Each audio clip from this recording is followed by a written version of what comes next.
ನಿಮಗೆ ಬಂದಿರುವಂತಹದ್ದು 2 of sorts ಬಂದಿದೆ. ಕೆಲವೊಂದು ಇಂಡಿಸಿಷನ್ ಅಲ್ಲಿ ಇರುವಂತಹದ್ದು, ಯಾವುದೇ ರೀತಿಯ ಡಿಸಿಷನ್ ಅನ್ನ ಮಾಡಕ್ ಆಗ್ದಿರಾ ಅಥವಾ ಕೆಲವೊಂದು ಡಿಸಿಷನ್ ಮಾಡ್ದಿರಾ ನೀವು ಸುಮ್ಮನೆ ಇರುವಂತಹದ್ದು ರೆಪ್ರೆಸೆಂಟ್ ಆಗ್ತಾ ಇದೆ ಬಾಟಮ್ ಆಫ್ ದ ಡಕ್ ಅಲ್ಲಿ. ನಿಮ್ಮ ಲವ್ ಲೈಫ್ ನ ವಿಚಾರದಲ್ಲಿ ರೀಸೆಂಟ್ ಪಾಸ್ಟ್ ನಲ್ಲಿ ಕೆಲವೊಂದು ರೀತಿಯ ಎಂಡಿಂಗ್ ಗಳಾಗಿರುವಂತಹದ್ದು, ಲವ್ ಲೈಫ್ ನ ವಿಚಾರದಲ್ಲಿ ಕೆಲವೊಂದು ರೀತಿಯ ಡಿಸ್ಟರ್ಬೆನ್ಸ್ ಗಳಾಗಿರುವಂತಹದ್ದು, ಅವ್ಯವಸ್ಥೆಗಳಾಗಿರುವಂತಹದ್ದು, ಸಮಾಧಾನ ಇಲ್ಲದೆ ಇರುವಂತಹದ್ದು ರೆಪ್ರೆಸೆಂಟ್ ಆಗ್ತಾ ಇದೆ.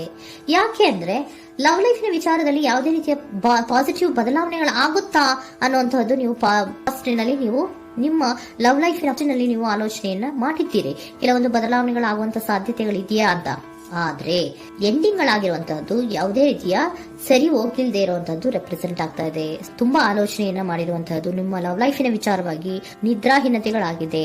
ಕೆಲವೊಂದು ರೀತಿಯ ಸ್ಟ್ರೆಸ್ಸಿಗೆ ಒಳಗಾಗಿರುವಂತಹದ್ದು ನಿಮ್ಮ ರೀಸೆಂಟ್ ಪಾಸ್ಟಿನಲ್ಲಿ ನಡೆದಿರುವಂತಹದ್ದು. ಲವ್ ಲೈಫಿನ ವಿಚಾರವಾಗಿ ಯಾವುದೇ ರೀತಿಯ ಅಂತ ಸಮಾಧಾನದ ಏನು ನಿಮಗೆ ನಡೆದಿಲ್ಲ. ಆ ಕಾರಣಕ್ಕೆ ನಿಮಗೆ ಕೆಲವೊಂದು ವಿಚಾರಗಳನ್ನ ಡಿಸಿಷನ್ ತಗೊಳ್ಳುವಂತಹದ್ದು, ಡಿಸೈಡ್ ಅನ್ನ ಮಾಡುವಂತಹದ್ದು ನಿಮಗೆ ಕಷ್ಟ ಆಗ್ತಾ ಇರೋದು.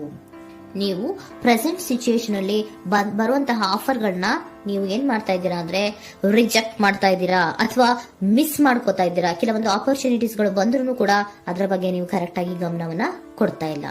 ಯಾಕೆ ಕೊಡ್ತಾ ಇಲ್ಲ? ನಿಮ್ಗೆ ಗೊತ್ತಾಗ್ತಿಲ್ಲ ಏನ್ ಮಾಡ್ಬೇಕು. ಅದಕ್ಕೋಸ್ಕರ ನೀವು ಏನ್ ಮಾಡ್ತಿದ್ದೀರಾ, ಎಂಡಿಂಗ್ ಆದಂತಹ ಆಫರ್ಗಳಿರ್ಬೋದು ಅಥವಾ ಬೇರೆ ಯಾವುದೇ ಆಫರ್ಗಳಿರ್ಬೋದು ಬಂದ್ರೆ ಅದನ್ನ ನೀವು ಗಮನನೇ ಕೊಡದೇ ಇರುವಂತಹದ್ದು. ಯಾವುದೋ ಕೆಲವು ವಿಚಾರ ನಿಮ್ಮ ಲವ್ ಲೈಫಿನ ವಿಚಾರವಾಗಿ ಕೆಲವೊಂದು ರೀತಿಯ ಮತ್ತಷ್ಟು ಅಂದ್ರೆ ರಿವ್ಯಾಲ್ಯೂಯೇಷನ್ ಅನ್ನ ಮಾಡ್ತಾ ಇರುವಂತಹದ್ದು ಪ್ರೆಸೆಂಟ್ ಆಗ್ತಾ ಇದೆ. ಪ್ರೆಸೆಂಟ್ ಅಲ್ಲಿ ನಾನು ಯಾವುದೇ ಆಫರ್ ಅನ್ನ ತಗೊಳ್ಳುವಂತ ಸ್ಥಿತಿಯಲ್ಲಿ ಇಲ್ಲ ಅನ್ನುವಂತ ರೀತಿಯಲ್ಲಿ ನೀವು ಆಫರ್ಗಳನ್ನ ಮಿಸ್ ಮಾಡ್ಕೊಳ್ಳುವಂತಹದ್ದು ಅಥವಾ ರಿಜೆಕ್ಟ್ ಮಾಡುವಂತಹದ್ದು ರೆಪ್ರೆಸೆಂಟ್ ಆಗ್ತಾ ಇದೆ. ನೆಕ್ಸ್ಟ್ ಕಾರ್ಡ್ ಬಂದಿರುವಂತಹದ್ದೇನು, ಪ್ರೆಸೆಂಟ್ ಅಲ್ಲಿ ಪೇಜ್ ಆಫ್ ಸೋರ್ಟ್ಸ್ ಬಂದಿದೆ. ಯಾವುದೋ ಒಂದು ನಿಮ್ಮ ಲವ್ ಲೈಫಿನ ವಿಚಾರವಾಗಿ ಬಹಳಷ್ಟು ಕ್ಯೂರಿಯಾಸಿಟಿಯಿಂದ ಏನೋ ವಿಚಾರವನ್ನ ತಿಳ್ಕೊತಾ ಇದ್ದೀರಾ, ಬಹಳಷ್ಟು ಕ್ಯೂರಿಯಾಸಿಟಿಯಿಂದ ತಿಳ್ಕೊತಾ ಇದ್ದೀರಾ ಏನಾಗ್ತಾ ಇದೆ, ಹೇಗಾಗ್ತಾ ಇದೆ ಅಂತ. ತುಂಬಾನೇ ನೀವು ಕೆಲವೊಬ್ರು ಲವ್ ಲೈಫಿನ ವಿಚಾರದಲ್ಲಿ ತುಂಬಾನೇ ಮಾತು ಕೂಡ ಆಡ್ತಾ ಇರುವಂತಹದ್ದು ರೆಪ್ರೆಸೆಂಟ್ ಆಗ್ತಾ ಇದೆ. ಏನಾಗ್ತಾ ಇದೆ, ಹೇಗಾಗ್ತಾ ಇದೆ, ಈ ಗಲಿಬಿಲಿಗಳು, ಡಿಸ್ಟ್ರಾಕ್ಷನ್ಸ್ಗಳು ಅಥವಾ ಡಿಸಿಷನ್ಸ್ ನ ಮಾಡಕ್ಕಾಗದೆ ಏನಕ್ಕೆ ಒದ್ದಾಡ್ತಿದೀವಿ ಅನ್ನೋದ್ರ ಬಗ್ಗೆ ಕೂಡ ನೀವು ಕೆಲವೊಂದು ರೀತಿಯ ಮಾತಾಡ್ತಾ ಇರುವಂತಹದ್ದು ರೆಪ್ರೆಸೆಂಟ್ ಆಗ್ತಾ ಇದೆ.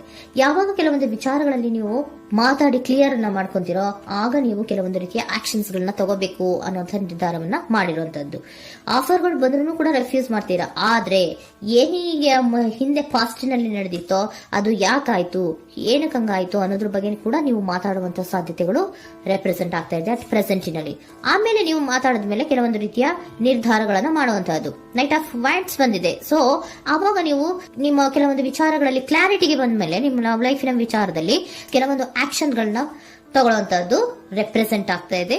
ಹಾಗೆ ಏನ್ ಆಕ್ಷನ್ಸ್ ಗಳನ್ನ ತಗೋತೀರಾ?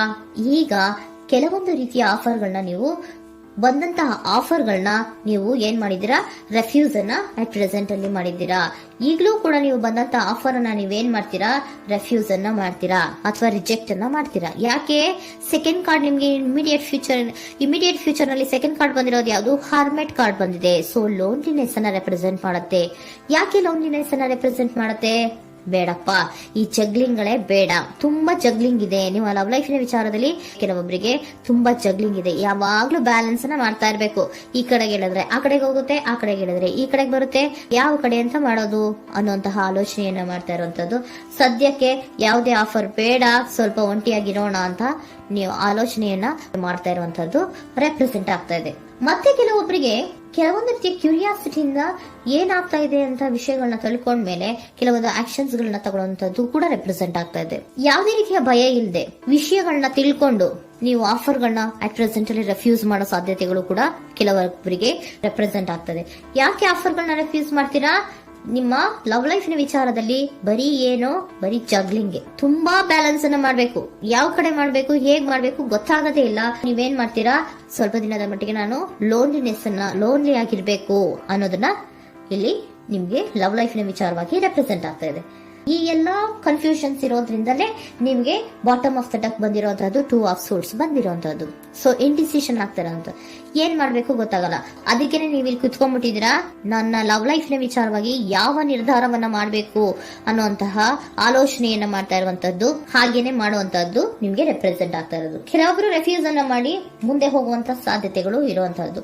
ಮತ್ತೆ ಕೆಲವೊಬ್ರು ಆಫರ್ಗಳನ್ನು ಬರುವಂತದನ್ನ ಬ್ಯಾಲೆನ್ಸ್ ಅನ್ನ ಮಾಡಬೇಕು, ಜಗ್ಲಿಂಗ್ ಅನ್ನ ಮಾಡಬೇಕು, ಸದ್ಯದ ಮಟ್ಟಿಗೆ ಒಂಟಿಯಾಗಿ ಇರೋಣ ಅಂತ ಆಲೋಚನೆಯನ್ನ ಮಾಡ್ತಾ ಇರುವಂತದ್ದು ರೆಪ್ರೆಸೆಂಟ್ ಆಗ್ತಾ ಇದೆ. ನಿಮಗೆ ಏಂಜಲ್ ಗೈಡೆನ್ಸ್ ಏನ್ ಕೊಡ್ತಾ ಇದ್ದಾರೆ, ಡೋಂಟ್ ಸ್ಟಾಪ್. ಇಲ್ಲಿ ಡೋಂಟ್ ಸ್ಟಾಪ್ ನ ಅರ್ಥ ಏನಪ್ಪಾ ಅಂದ್ರೆ, ಯಾವ ಕೆಲವು ವಿಚಾರಗಳ ಬಗ್ಗೆ ಕ್ಲಾರಿಟಿ ಬೇಕು ನಿಮ್ಗೆ, ಯಾವ ವಿಚಾರಗಳಲ್ಲಿ ನೀವು ಕನ್ಫ್ಯೂಷನ್ಸ್ ಅಲ್ಲಿ ಒದ್ದಾಡ್ತಾ ಇದ್ದೀರಾ, ಏನ್ ಕ್ಲಾರಿಟಿ ಬೇಕೋ ಅದನ್ನ ಧೈರ್ಯವಾಗಿ ಮುಂದೆ ಬಂದು ಅದನ್ನ ಕ್ಲಾರಿಟಿಯನ್ನ ತಗೊಂಡು ಮುಂದೆ ಹೋಗು, ಅಲ್ಲೇ ನಿಂತ್ಕೋಬೇಡ ಅನ್ನುವಂಥದ್ದನ್ನ ನಿಮ್ಗೆ ಹೇಳ್ತಾ ಇದ್ದಾರೆ. ಯಾವ ವಿಚಾರವನ್ನ ನೀವು ಲವ್ ಲೈಫ್ ನ ವಿಚಾರದಲ್ಲಿ ಏನ್ ಈ ಜಗ್ಲಿಂಗ್ಗಳು ಅಥವಾ ಈ ಬ್ಯಾಲೆನ್ಸ್ ಗಳನ್ನ ಮಾಡ್ಕೊಂಡು ಅಥವಾ ಎಳ್ದಾಟಗಳನ್ನ ಮಾಡ್ಕೊಂಡಿದ್ದೀರೋ ಅಲ್ಲಿಗೆ ಕ್ಲಾರಿಟಿನ ತಗೊಳ್ಳಿ, ಧೈರ್ಯವಾಗಿ ಕ್ಲಾರಿಟಿನ ತಗೊಂಡು ನೀವು ಮುಂದೆ ಆಕ್ಷನ್ಸ್ ಅನ್ನ ತಗೊಳ್ಳುವಂತದ್ದು ರೆಪ್ರೆಸೆಂಟ್ ಆಗ್ತಾ ಇದೆ.